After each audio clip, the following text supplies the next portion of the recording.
Now the serpent was more subtle than any other wild creature that the Lord had made. He said to the woman,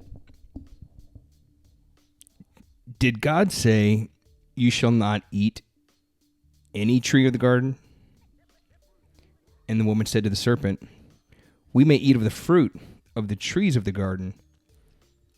But God said, 'You shall not eat of the fruit of the tree which is in the midst of the garden, neither shall you touch it, lest you die.'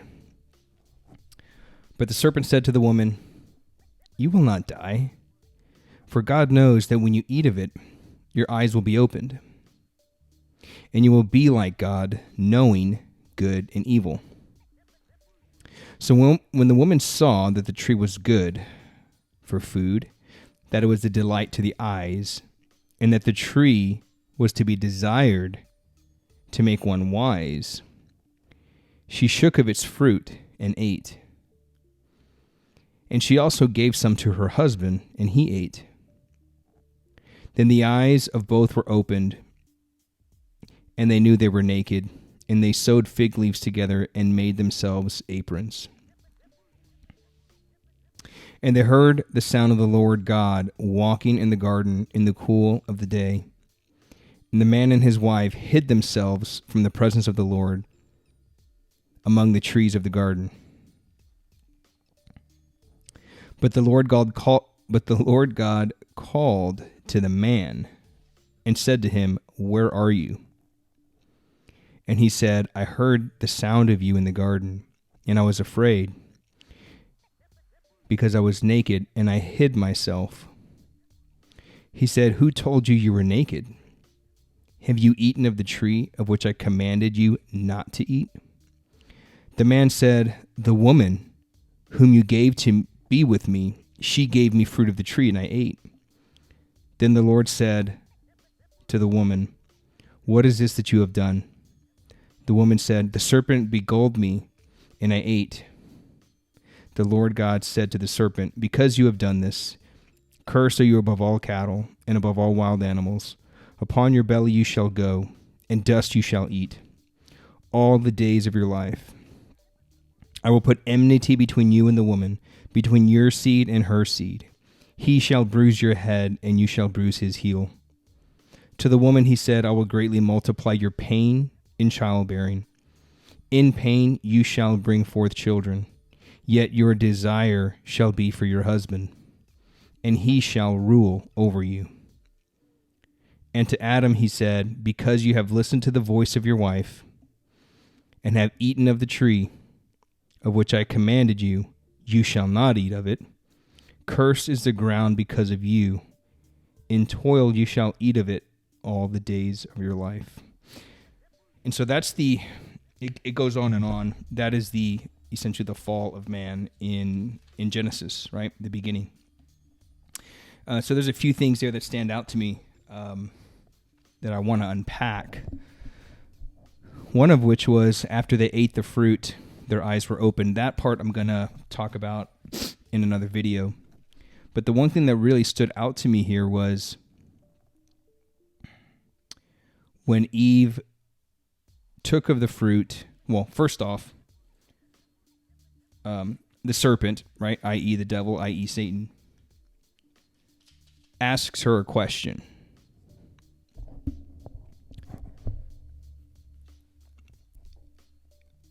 Hoping to be able to plant the seeds of confusion and doubt, right? He asks her a question. So, and then her response is, he's like, "Well, did God tell you that you can't eat of the tree? And you can't eat of any tree?" And then she's like, "Yeah, he said that, we can't eat it, nor can we touch it lest we die." The problem is now she's already confused about what God said. God didn't say anything about touching the tree. He just said you cannot eat of it. So now she's already confused, right? And that was his whole plan there. And so kind of what stood out to me here is she took of the fruit and gave some to her husband, and he also ate.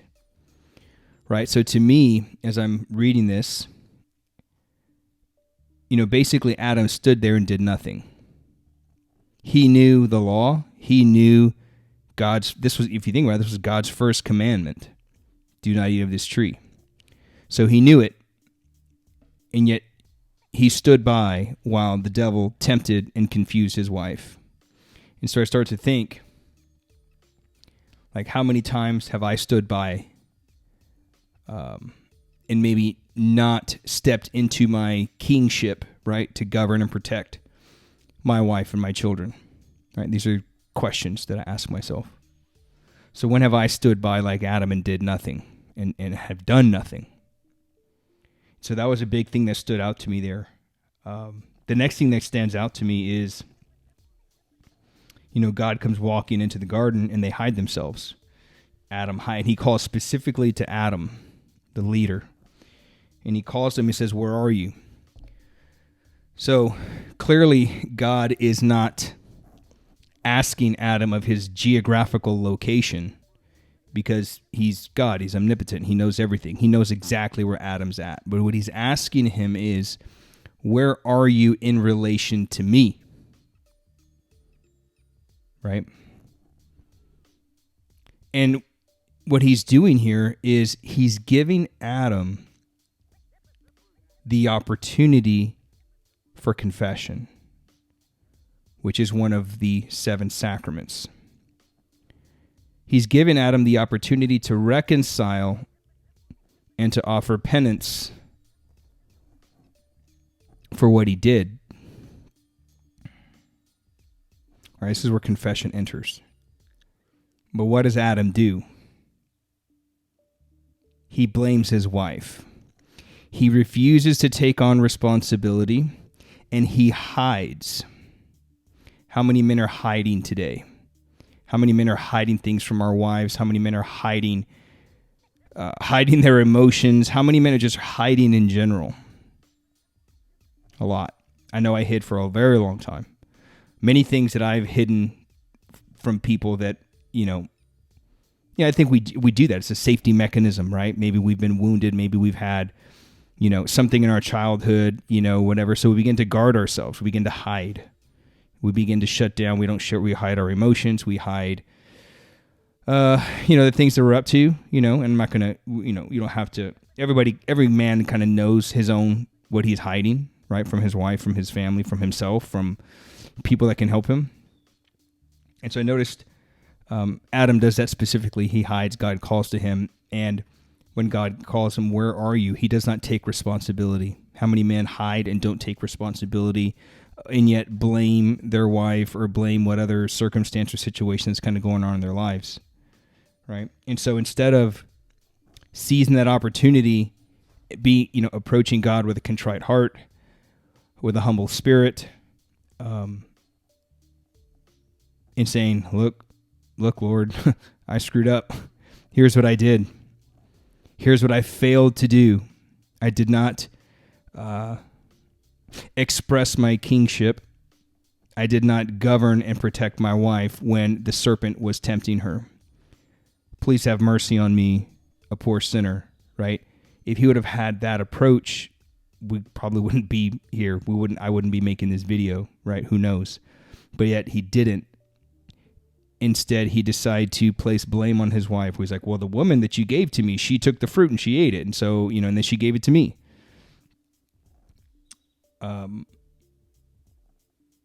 So that to me really stood out. And it's interesting that I came across that because I'm reading in my, that devotional that my wife got me. And, it talks about that very scene, right? Because we're the third week of Lent already. So this was, what's today? Today's Tuesday. So this was yesterday's reading. I'm just going to kind of go through this. This is from Born of Fire, Father Innocent Montgomery's book. He says, as we keep building our understanding of whom we are upon the foundation of our baptismal identity as sons of God, we now turn to our identity as a man.